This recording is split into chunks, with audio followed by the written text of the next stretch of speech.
Current affairs continuation. So in my first part of current affairs 5, I was discussing about a few issues, that is defense infrastructure related uh, points and public sector enterprise self-reliance.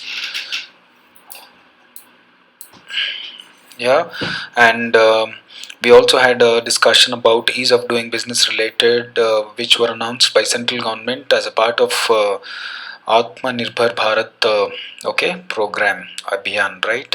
So let's continue from special purpose vehicle. In the material that is sent across to you, if in case you have not received material, please do let me know.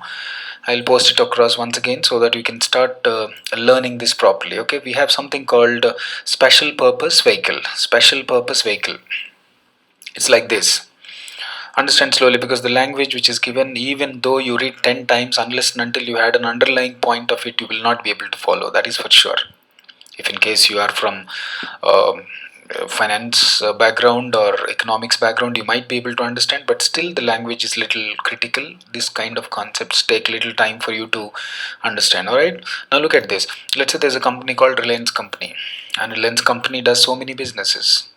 This company has so many activities. That company was started for a particular business, right? Let's say textile business. If Reliance is started for electronic business, let's say electronics business it is doing.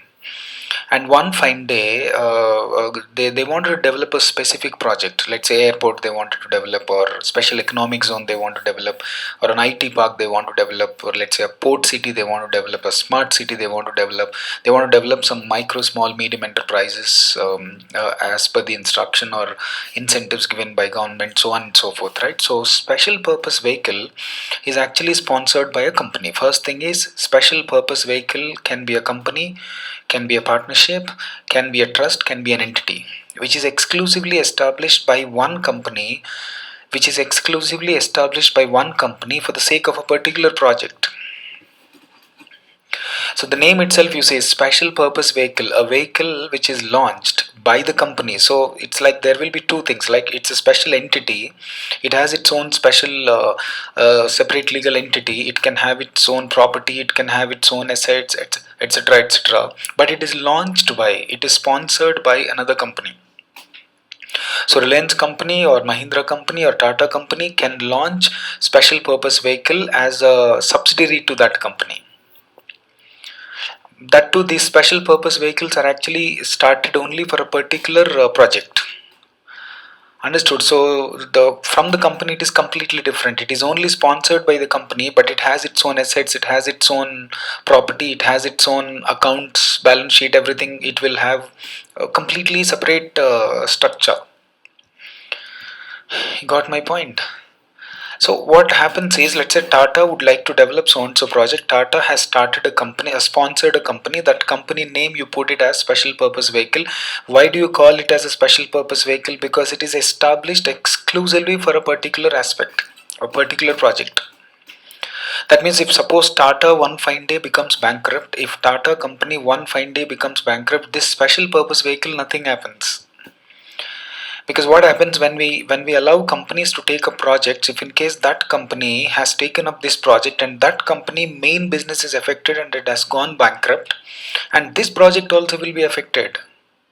So we don't want this project to be affected at any cost. We don't want this project to be affected at any cost. So that's why special purpose vehicle is a separate company which is sponsored by parent company, and even if parent company has gone bankrupt, nothing is going to happen to this vehicle, and this project, this vehicle, this entity will continue. It has its own separate legal entity, it has its own separate assets, it has its own separate legal entity which is established exclusively for the sake of a particular project. Nowadays, though, most of the projects are on this, because what happens, I gave a project to a company and it is doing, let's say, for one fine day, if that company is bankrupt, if that company is insolvent, this project is also affected. So I want to give such projects to companies if in case they have set up a separate entity for the sake of this company, as this company assets should be different, investments must be different, investors have to be different. It is just like this backup. So because that sometimes it also happens, if this company is not able to perform, this entity is not able to perform, then that company is going to take care. It's a parent company. So special purpose vehicle is an entity. It's a company. It can be a partnership. It can be an LLP firm. It can be a trust which is exclusively established for the sake of a particular project, and which is actually sponsored by a company. Understood? Read those points now slowly. Okay. It is a legal entity. See there. A legal entity means it has its own entity. It can purchase properties in its name. It can sell properties in its name. It can do anything in its name. It is just sponsored by parent company. Even if parent company is affected and it has become bankrupt or insolvent, under any circumstances, if anything happens to parent company, this particular company which is exclusively established for the sake of a particular project has a separate legal entity, is not going to be affected, is unaffected. Economy में language is very important, for that any subject, because you need to understand. Okay, it's a formed well defined sole and narrow purpose for a particular purpose. It is generally a company. Understood now? It is generally a company to fulfill one or a group of narrow objectives. Promoters of this company have got a particular objective, and that is established especially for that particular objective. The moment that particular objective is finished, gone. SPVs are generally formed to isolate companies' assets and activities. You understood now? If Reliance Company has started SPV, Reliance Company and SPV assets are completely different. Activities are different. Why? It has to be sponsored by a big company. That's it. The activities or assets distanced into new entity. Understood now? So that investors will be so comfortable. You see, people people would like to invest in SPV because of one reason, because SPV is dedicated exclusively for a particular product, and that particular project might be profitable, might be very attractive, might be very lucrative. Yes or no? It is basically a means to separate risk. You understood now? It is separating risk from the original company. If in case anything happens to the parent company, and it's like a bombshell, everything is going to be affected. So we don't want such companies to affect this project. Understood? SPVs and sponsoring company. You understood now? There is one company which is going to sponsor SPV. Sometimes parent company, it is called, are insured against the risk of bankruptcy. If a parent company has become insolvent or a bankrupt, nothing is going to happen to SPV, special purpose vehicle. Alright, they're also used to securitize loans. You understand, right? They are also used to securitize loans or any other receivables. Any loans that are borrowed by SPV are going to be securitized, in the sense the security of SPV will be shown, so that lenders will be more confident. When I lend money to SPV assets are given as a security, and company assets, parent company has no connection with this, so that if anything goes wrong, company cannot take it into its control. Other uses of SB include circumventing certain regulatory constraints, maintaining confidentiality, intellectual property, property investing, especially in countries that have different tax rates. Because you see, I'm telling you, since this is going to be established or sponsored by a company for a particular objective, there are certain countries which will provide tax incentives, and regulations are going to be different, and intellectual property rights protection can be easy. Intellectual property, trademarks, copyright, patent rights, it has its own entity, because everything that belong to SPV will not be belonging directly to parent company. Everything is separate here. It is working under the shadow of a main company, and if anything goes wrong, nothing happens to this company, even if parent company is affected. So that confidence nayatu projects will not be given to this. Alright, here objectives is securitization, in the sense banks create SPVs commonly to securitize loans. Banks create SPVs in the sense, banks, whenever bank wanted to lend money to so and so Reliance company, first question they will ask, beta, you are a big company, you have got so many activities, but we don't want to lend money to you unless you start as SPV and create separate assets for SPV in the name of so and so. That means we are interested in lending money for this particular project. If in case something goes wrong in your company, our money is safe. Ever since banks have been losing money, lending money to companies, and they allocating money to different activities, end of the day, the project for which they have taken money is affected very badly. So banks do not want to take loan risk. Securitize loans. Banks create SPVs. Banks are insisting on companies to create special purpose vehicles so that separate assets are created and those assets will be shown to bank as a security. Securitizing loans must be securitized in favor of SPVs, so that banks are safe. Understood? Risk sharing. Obviously, companies also will be safe, no, because if anything goes wrong, if something happens to that project, only that project, that SPV will be affected. Overall, company is again safe. Yes, property sale. If the taxes on property sales are higher than that of capital gain, if the taxes on property, first of all, what is this capital gain? Whenever you have a problem, let's say you bought a house, and after 5 years, you bought a house for 50 lakhs, you sold it after 5 years, you got it, let's say 70 lakhs.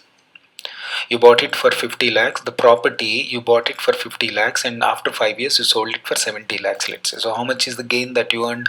20 lakhs. On that, there's going to be a tax. Capital gain, gain on the capital, which is there in the form of buildings, etc. etc. Anything which is recognized as a capital, you must have a gain. On that gain, there's going to be a tax. Now, understand, if the taxes on property sales are higher than that of capital gain, understood? A company can establish an SPV which will own properties for sale. Then it can sell SPV instead of properties.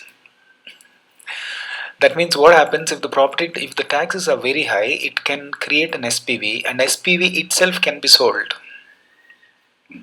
because all properties are already separated. Because you started running a business, you started running a project, and afterwards, if in case you think taxes are very high, SPV itself can be sold. You will be safe. Otherwise, double time taxes you have to pay, right? So for tax purposes, these are created generally. Asset transfer. If certain assets are hard to transfer, company can create. If in case certain buildings or immobile properties you wanted to sell and it is difficult for you to sell, you can create a special purpose vehicle and transfer all the assets to that special purpose vehicle, and that special purpose vehicle itself can be sold. The people will be interested in purchasing that project separately. That means instead of selling Reliance company, it's better to sell Reliance company SPV to others. So it's easy for buyer also to buy.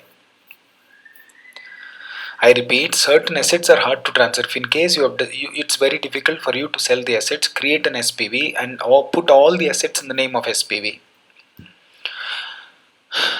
Instead of selling the whole company and putting your life in risk, you better sell that SPV. So people will be interested in taking SPV because it is exclusively meant for a particular project. It has its own assets, etc. Your company is safe, and you are able to sell some assets because they are in the name of SPVs. Like mergers, acquisitions, anything happens, you can merge with SPV.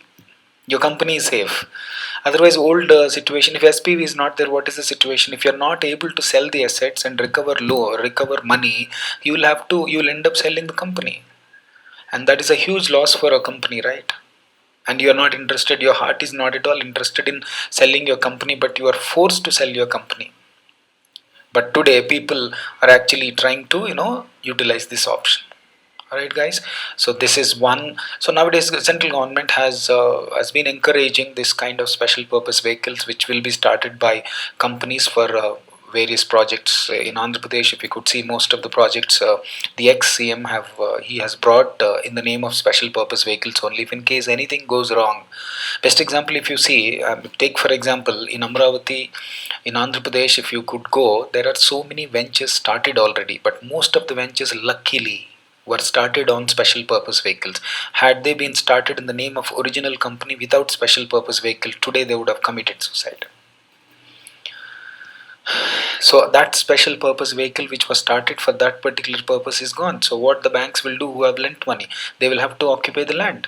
When will banks sell those lands and get benefited? God only knows. But banks are at least safe that they have got the land, because the companies have created, real estate companies have created special purpose vehicles to construct those projects.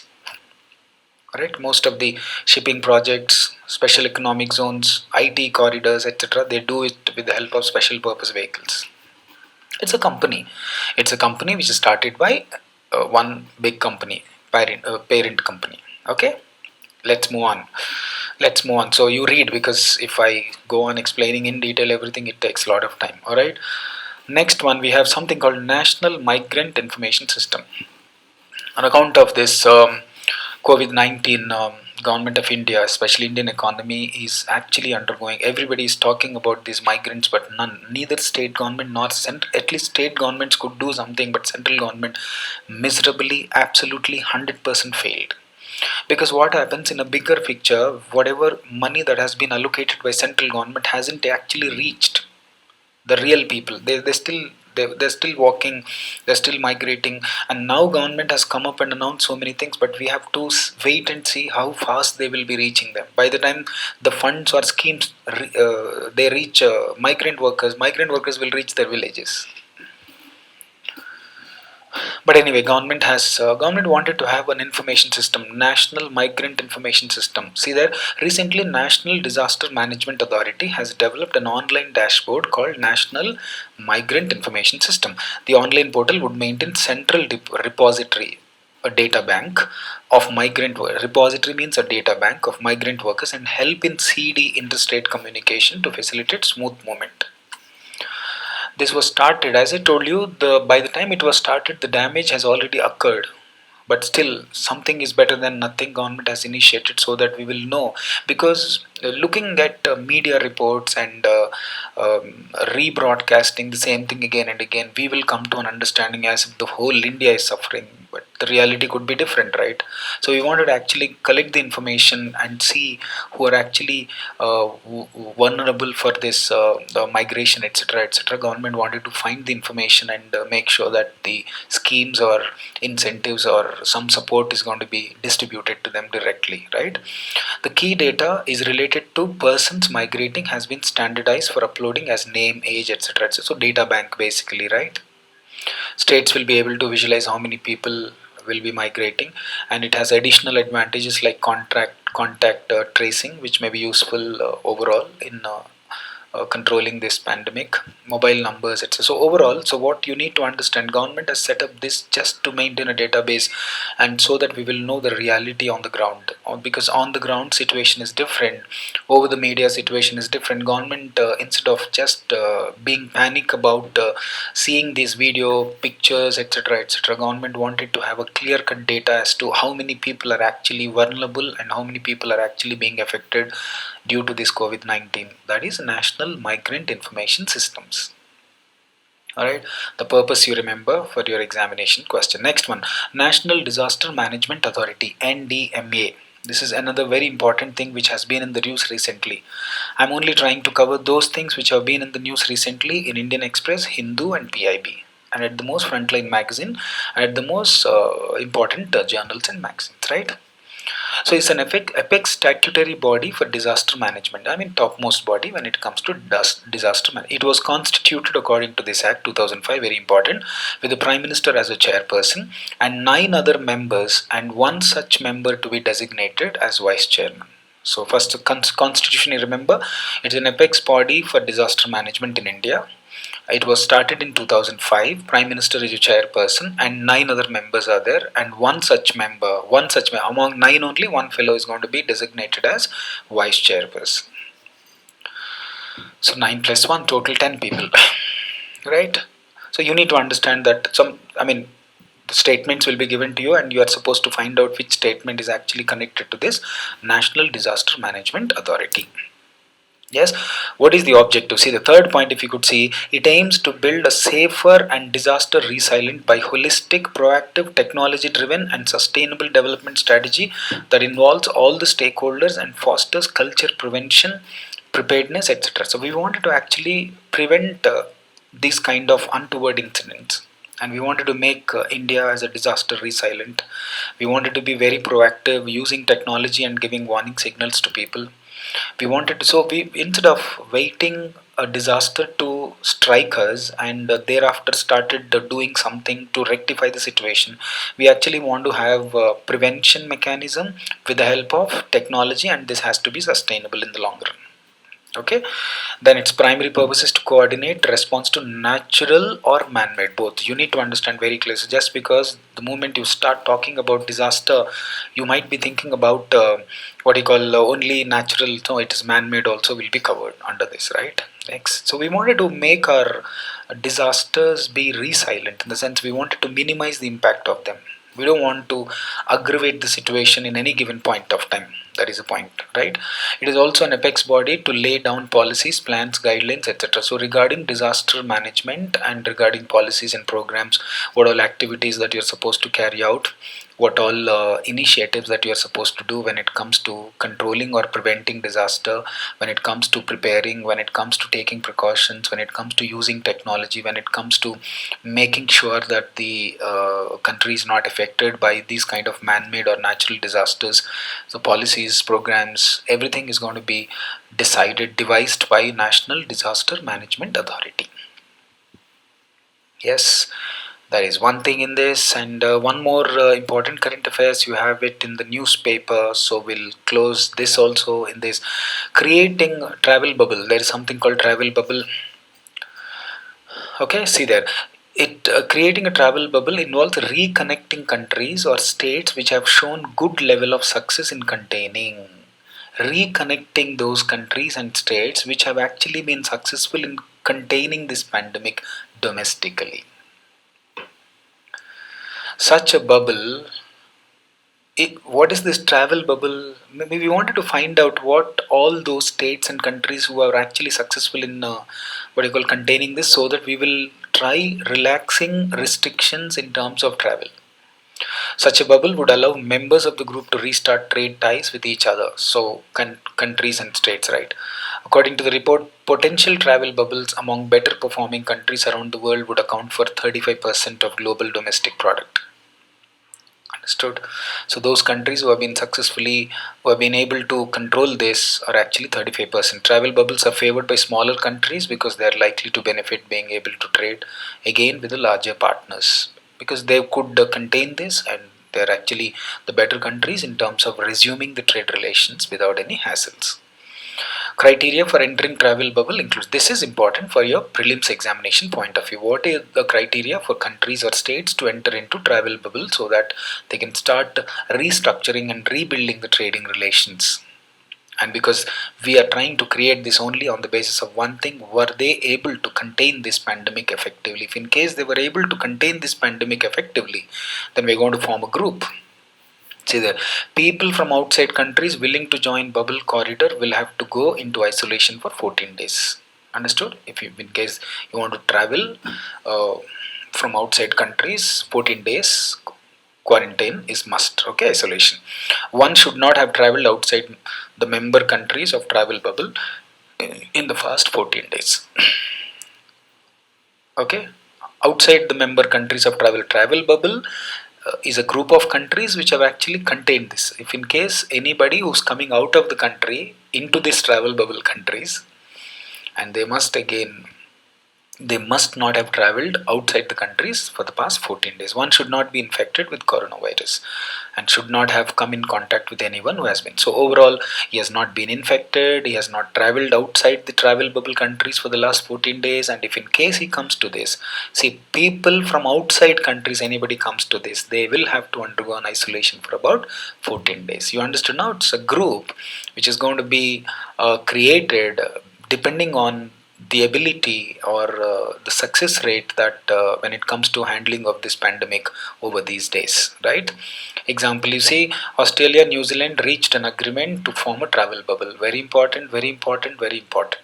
That means they have decided, but they don't want to allow other countries to travel. And if in case other countries between Australia and New Zealand they want to travel, obviously they want to go for 14 days isolation.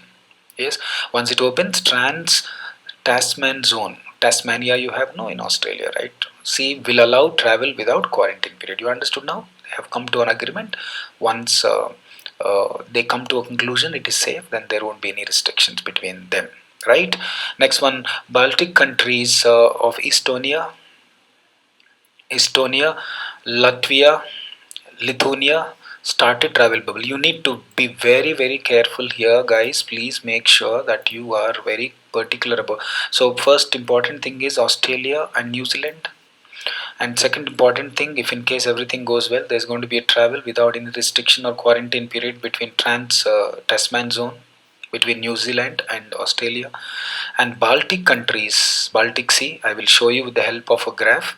Estonia, Latvia, Lithuania, Lithuania started a travel bubble to help put their economies back on track after COVID-19 lockdowns. You understood now? They have decided to allow travel between those nations, they're small nations. Understood? They have decided to allow travel between those nations, or traveling or trade anything once this lockdown period is ended. But outsiders, again, the same 14 days isolation rule does apply. If in case they have been affected, they will not be allowed at all. In the Estonia, Latvia, Lithuania travel bubble, residents would be able to travel freely by rail, air, etc. So in these countries, wherever travel bubble is created between the nations, anyway, SARC countries were thinking the same, but they have not yet come out with a proper decision because countries do not have a proper cooperation. Okay, so railroad, airway, sea, etc., all these things without any quarantine measures. So finally, what you understood, if there's a travel bubble created, countries have decided that they have been able to contain this COVID pandemic, and they have decided to allow travel of all the three, rail, road, sea, etc., and this is going to allow them to have a people movement as well as trade movement. In this picture, the first travel bubble that was started in the world is Australia and New Zealand, and the second one is Baltic countries. Three countries we have: Estonia, Latvia, Lithuania. Understood? The continuation, if you could see, Trans-Tasman Travel Arrangement is an agreement between Australia which allows free movement of citizens, because they have already, in fact, they were able to contain also successfully. And if you could see, too much of aggressive, intensive lockdown they did not do. It is the system, right? You know what is actually exposed because of this COVID-19 country like India is basically system. The system has been so loose that we will not be able to stop anybody, and we could not give time to people to move from their respective workplaces to their native places, and all of a sudden we announced, and they could not do, and we never expected that this is going to be extended, so all that messed up completely. But this did not happen in other countries. Okay, that is one thing. The arrangement come into effect in the arrangement came into effect in the year first, initially in 1973, allow citizens of each country without any restrictions. With some restriction, the same thing is going to be restored now. That is one thing. Baltic countries, this is one very important thing. I have shown a map also. Baltic countries may, how many we have? Estonia, Latvia, Lithuania. Okay, Baltic states are bounded on west north Baltic Sea. So geography, current affairs question it is. Yes, which gives the region its name. On the east of Russia. Imagine Russian map. On the east of Russia, on the southeast of Belarus, and on southwest of Poland and exclave of Russia.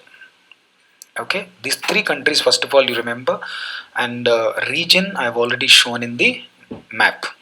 In 1991, then popularly elected governments declared independence from Union Soviet Russia. Okay, all three of them are members of European Union. That is very important current affairs question now. Estonia, Latvia, and Lithuania, they are all called as Baltic countries. They are on the shores of Baltic Sea, and they've already joined in European Union. Understood? India and Baltic countries have historical connect, common linguistic roots. Okay, culture related, it's the cutting edge, language related, sorry, cutting edge technology and innovation ecosystems of Baltic countries complement India's huge market appetite for these technologies. You understood now? They have a technology, and that technology has been purchased, has been bought and received by India on a larger scale. In that way, we have actually a lot of connection between these countries. That is why this is very important from the geography current affairs point of view. Got it? So once again, Baltic countries, there are three. The second very important travel bubble, which are actually cooperating with each other in terms of travel, etc., etc. Okay. So this is the second point. You should remember the borders: west north of Baltic Sea, west and north of Baltic Sea.